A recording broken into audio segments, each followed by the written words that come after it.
Hello students, कैसे हैं आप लोग। आई होप कि आप बहुत ही अच्छे होंगे। तो आज इस वीडियो में हम बात करने वाले हैं एम्स बीएससी नर्सिंग 2026 का एंट्रेंस एग्जाम्स के रिगार्डिंग हम ए टू जेड अपडेट्स है इस वीडियो में हम बात करने वाले हैं बच्चों। तो जल्दी से जाइए चैनल को सब्सक्राइब कर लीजिए, क्योंकि इसी चैनल पे आपको सारी स्ट्रेटजी और कैसे इन बचे हुए दिनों में आप इस एंट्रेंस एग्जाम्स को क्रैक कर सकते हैं वो हम इस वीडियोस पे, इस चैनल पे आपको वीडियोस प्रोवाइड करवाएंगे जो आपके लिए काफी इंपॉर्टेंट होने वाले हैं बच्चों। यदि आपने इस साल 12th अपीयरिंग किया है या आपने 12th पास आउट कर लिया और नीट के साथ, यदि इस साल आप नीट की प्रिपरेशन करना चाह रहे हैं और नीट के साथ आप एम्स टॉप एम्स जो होती है अपनी इंडिया में, टोटल 18 कॉलेजेस हैं जो हर एक स्टेट में एक एम्स होता है, उसमें एडमिशन लेना चाहते हैं through the BSc nursing entrance exams, तो आप इस चैनल को फॉलो कर लीजिए जहां पे आपको ए टू जेड इंफॉर्मेशन मिलने वाली है। तो चलिए बिना टाइम वेस्ट किए हुए आपको इस वीडियो को हम स्टार्ट करेंगे जहां पे हम ए टू जेड जानकारी, संपूर्ण जानकारी इस वीडियो में देने वाले हैं। तो चलिए सबसे पहले हम इस वीडियो में क्या बात करने वाले हैं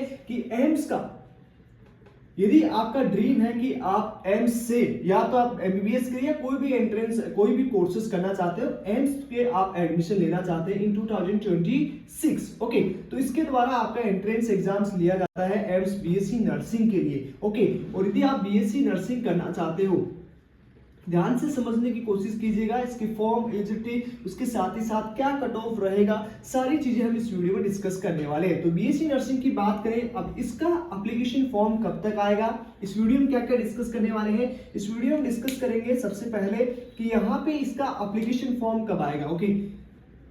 इसका एप्लीकेशन फॉर्म है कब आएगा, ओके। उसके साथ ही साथ एग्जाम डेट है इसकी क्या रहने वाली है, एंड उसके साथ ही साथ हम बात करेंगे यहाँ पे एग्जाम डेट के अलावा यहाँ पे आपका 12th में, यदि आप 12th अपीयरिंग हो या 12th पास आउट हो तो कितना आपका स्कोर होना चाहिए 12th की मार्कशीट में, उसकी हम बात करेंगे।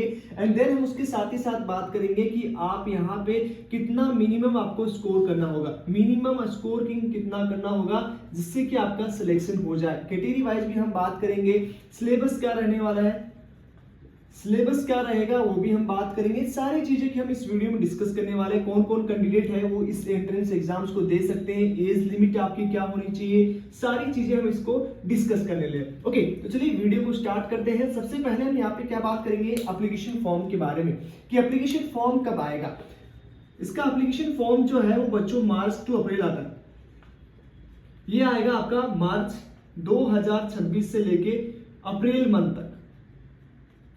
इस बार लेट हुआ था 2025 में, तो पॉसिबिलिटी रहेगी कि आपकी मार्च टू अप्रैल तक आपको इंतजार करना पड़े इसके एप्लीकेशन फॉर्म के लिए, ओके। उसके साथ ही साथ इसकी एग्जाम्स डेट क्या है, ये एग्जाम डेट है वो आपकी पहले से डिसाइडेड होती है। तो एग्जाम डेट है बच्चों वो है 28 जून, ओके। 28 जून इसका एंट्रेंस एग्जाम्स रहेगा 2026, संडे के दिन ये एंट्रेंस एग्जाम्स लगने वाला है, ओके बच्चों।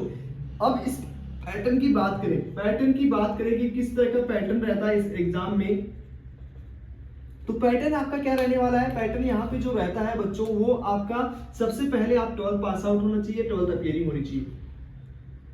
12th पास आउट या आप अपीयरिंग भी है तो भी आप इस एंट्रेंस एग्जाम्स को दे सकते हैं, ओके। अब यहाँ पे क्या सब्जेक्ट ग्रुप होना चाहिए, मतलब 12th में आपका क्या सब्जेक्ट ग्रुप होना चाहिए ताकि आप इस एंट्रेंस एग्जाम्स को दे सको। तो उसके लिए आपकी पीसीबी होना चाहिए, मतलब फिजिक्स, केमिस्ट्री, बायोलॉजी।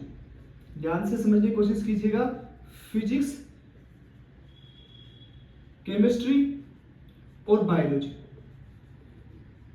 अब यहाँ पे यदि आप कैटेगरी वाइज बात करो कि कितना आपका 12th स्कोरिंग होना चाहिए तभी आप इस एंट्रेंस एग्जाम्स को दे सकते हो। यदि आपके 4 सब्जेक्ट को मिला के, पीसीबी और इंग्लिश में यदि आपका मिला के, यदि आप जनरल से हो या ईडब्ल्यूएस से हो या ओबीसी से हैं, तो यहाँ पे आपका मिनिमम जो आपका 12th में स्कोरिंग होना चाहिए इन चारों सब्जेक्ट को मिला के वो 50, आपका लगभग 50 से 55 के आसपास परसेंटेज होना ही चाहिए, ओके। और यदि आप एससी एसटी से हो तो 45 से 50 तक यदि आपका स्कोरिंग रहेगा तो आप यहाँ पे इस एप्लीकेशन फॉर्म को फिलअप कर सकते हो। तो ये चीज क्लियर हो चुका है कि यदि 55 से 50 की स्कोरिंग 12th में रहेगा तो ही इस एंट्रेंस एग्जाम्स को दे सकते हैं। और यहाँ पे सबसे बड़ी बात है कि ओनली गर्ल्स स्टूडेंट है वो इस एंट्रेंस एग्जाम्स को दे सकते हैं, ओके। ये चीज आपको क्लियर हो चुका है कि गर्ल्स स्टूडेंट ही इस एंट्रेंस एग्जाम्स को दे सकते हैं। एज लिमिट क्या है, तो एज लिमिट की बात करें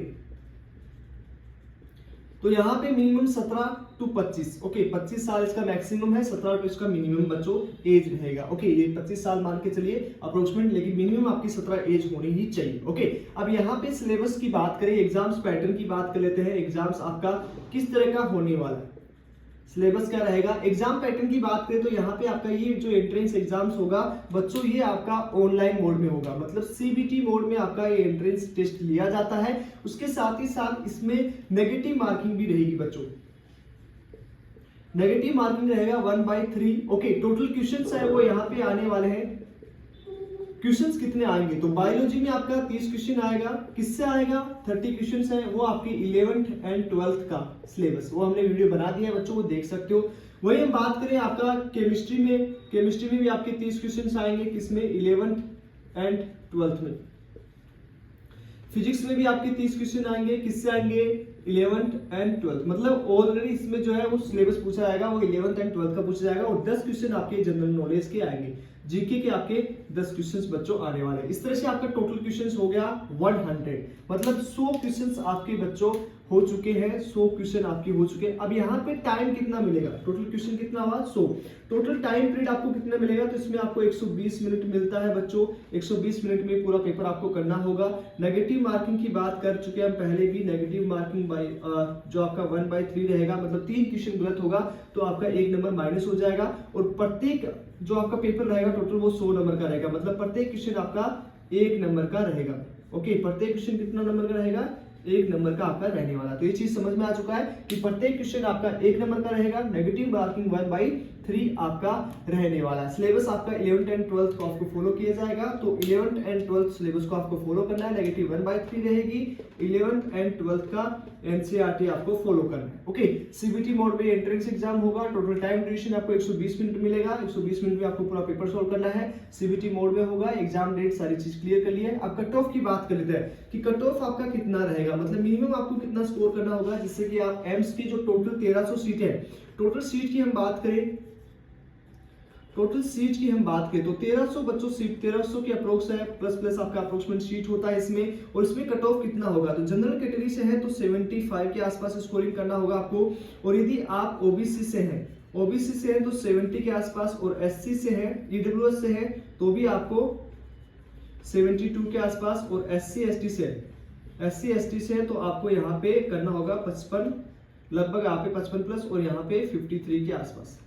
तो ये आपका स्कोरिंग होगा, तभी आपका सिलेक्शन होने की उम्मीद रहेगी बच्चों। तो इसलिए इतने स्कोरिंग आपको करना ही होगा। तो जो भी स्टूडेंट है जो इन कैटेगरी से बिलोंग कर रहे हैं तो इतना स्कोरिंग आप कर लीजिएगा, आपका चांसेस रहेगा कि यहाँ पे आपको बीएससी नर्सिंग में जो टोटल 18 कॉलेजेस है, टोटल 18 एम्स की कॉलेजेस है, उसमें आपको सीट मिल जाए बच्चों। ओके तो ये हमने पहले ही तैयार कर लिया है आपके लिए 18 कॉलेजेस में। और इसके अलावा यदि आपकी कोई भी डाउट हो तो आप कमेंट बॉक्स में दे सकते हैं। स्ट्रेटेजी किस तरह से आपको सिलेबस कवर करना है वो सारी स्ट्रेटेजी आपको बताई जाएगी। हमारे इस चैनल को आपको प्रॉपर फॉलो करना होगा, तभी आप इस एंट्रेंस एग्जाम्स में एक अच्छे स्कोर के साथ एक अच्छी कॉलेज में एडमिशन ले सकते हो बच्चों। तो चलिए आज ही सब्सक्राइब कर लीजिए और चैनल को बेल आइकन दबा लीजिए ताकि आने वाली वीडियोस की नोटिफिकेशन आपको सबसे पहले मिले। मिलते हैं आपको नेक्स्ट वीडियो में, तब तक के लिए बाय बाय, टेक केयर।